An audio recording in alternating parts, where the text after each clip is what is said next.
Good morning, YouTube. Oh, geez. Don't question that intro.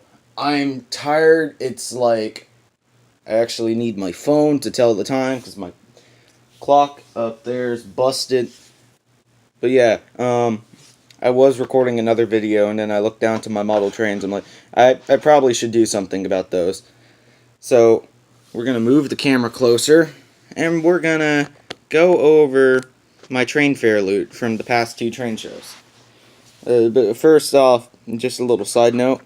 This building here, it's a Tyco Yard building, I think. The box is somewhere over there, and I'm not in that mess.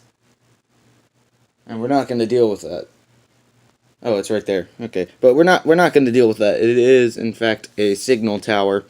It's an old Tyco kit, and I got it at the local train station from their hobby district. But anyway,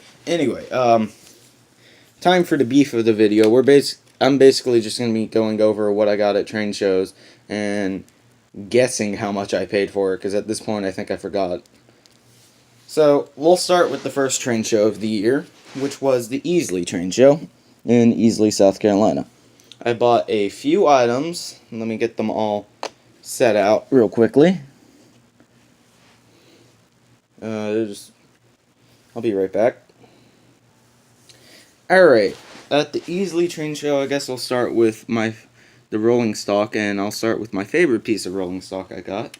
I got this. It's a Athearn bay window caboose, marked, of course, for Norfolk Southern. This would have been around about the time...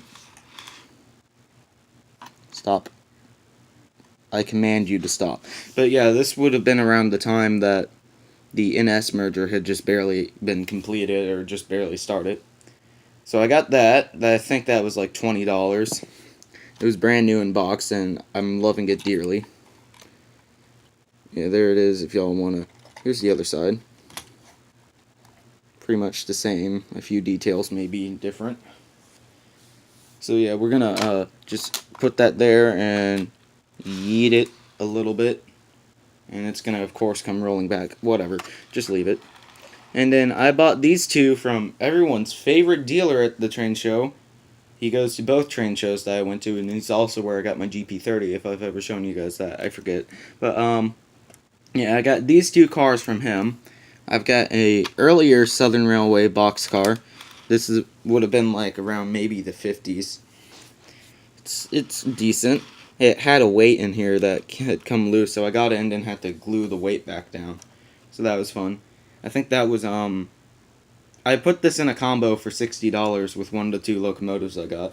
And that combo also came with this car, which is, of course, another Southern Railway boxcar. This one's an auto parts car.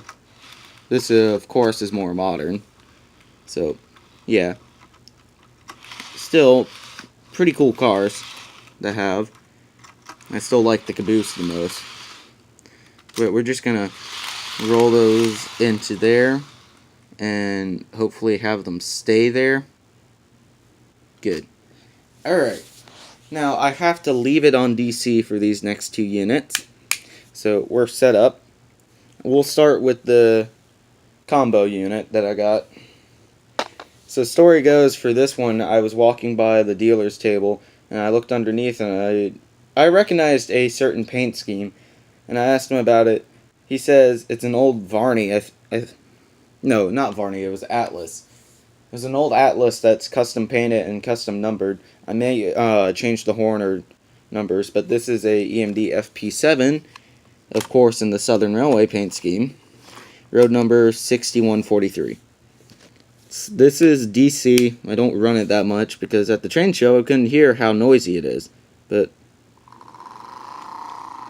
it runs very smooth. I have to give it that. So if I can somehow get rid of the noise, I'll definitely run this more often. And also another thing, the guy was kind enough, like he usually was, to equip a knuckle coupler to the back. I know you can't see it. I'll probably turn around in a bit. But he left it up to me to put a coupler on the front. And for now, I think I'm just going to leave that blank, so to speak. So that totals my Southern Railway F units up to 3. There's your rear coupler. But yeah, I've got that. And then there's this one, which was new in box until he was packing it up to sell it to me, and then he broke the ladder, one of the ladders off, and I had to glue it back in place, and it's just been fidgety ever since. I spent $70 on this locomotive. Yeah, I'm proud of it. Of course, this is a Bachmann Spectrum saddle tank switcher. Of course, marked for the Southern. Guy said he had bought 3, was gonna use 2, and then found the 3rd one day. He's like, oh, I don't need this anymore. So he brought it to the train show, and I was one of the first people to find it. So I kind of asked him to put it on hold. He put it on hold, broke the ladder, and then he's like, I'll give you a discount because I broke the ladder. It was originally going to be like $85, but he discounted it down to $70 because of the broken ladder. If you're wondering which side that is, it's this one on this side. I know you probably can't see it, but I don't want to touch it or bring it close because I know it will fall off. And it's always a pain to fix that when it falls off. Alright, give me a second and I'll get out the stuff that I got at the Asheville train show. Now, those with a keen eye will notice something before I get everything out. You will notice that my passenger cars have not only doubled, but also kind of reduced in size. Well, explanation for that is I hate my AM fleets. I'm selling those at some point. But yeah, I'll get out the new cars. But yeah, hold up. I'm sorry, I'm at a loss of words. I'll be right back. Alright, so I guess we'll go over the bulk first. I mainly only bought a few items, so to speak, because I bought 3 major items. I bought a full new consist of Southern Railway passenger cars, because my older Concours ones were kind of dying on me. These are newer Concours, same era, except someone took the time and mounted the couplers on these to the actual body instead of the bogies. So it gives the illusion that the cars are held closer together. Now the baggage car is still the first one from the first set I bought. That hasn't changed. Here's our first duplicate of just a passenger car. Then this one was new to me. I don't know what it is. What's that say? It's just the car name. But I think this would be like an executive car, but it's still a passenger car. This one is definitely my new favorite in the batch. This is a diner. This is a diner car. I really enjoy it. It's been fun running that one. Here's our second repeat. It's our sleeper car. Our third repeat, the longer observation, not the observation, the Vistadome. Our fourth repeat, the other Vistadome. And then the fifth repeat, the observation car. And I'm sorry, I'm at a loss of words for some reason. So yeah, that's the full train. Now, at some point, I may get like special decals and put the Southern Railway decal on the rear here, or at least mark it for one of the Southern's trains. I'll definitely do what the guy did on my other observation car and color this in red or put a red jewel on either of the markers there. Yeah, those are my new Southern Railway passenger cars. I'm quite happy with them. Let's play a little game, see if they fit my siding here. Because if not, we have a big problemo. And the fact that I don't have space. Oof. Yeah, okay, those aren't going to fit. We're going to pull that back out and pretend that didn't happen. I'll be right back. Alright, I'm just going to grab these while the camera's running.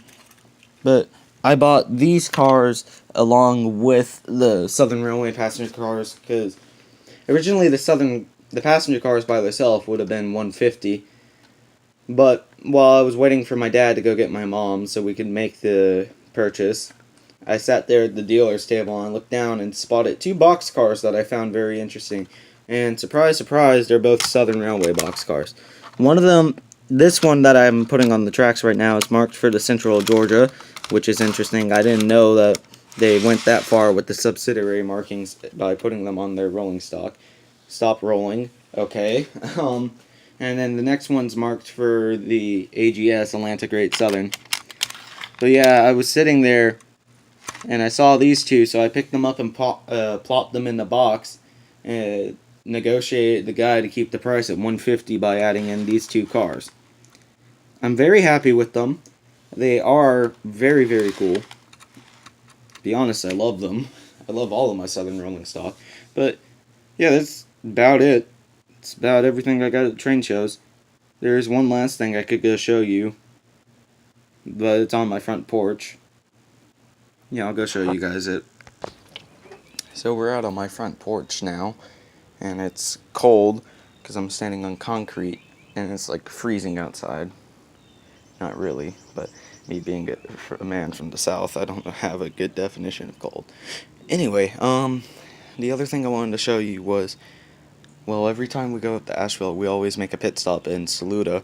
This was my second time going to Saluda, and I finally brought something home with me. While we were walking the tracks up there, I stumbled across this. Now, I had no idea what this was until I took it to a train show and asked a man about it. He says that this was a leaf spring that had come out from underneath the tracks. So, gotta clean that up a little, but it will make a pretty cool keepsake.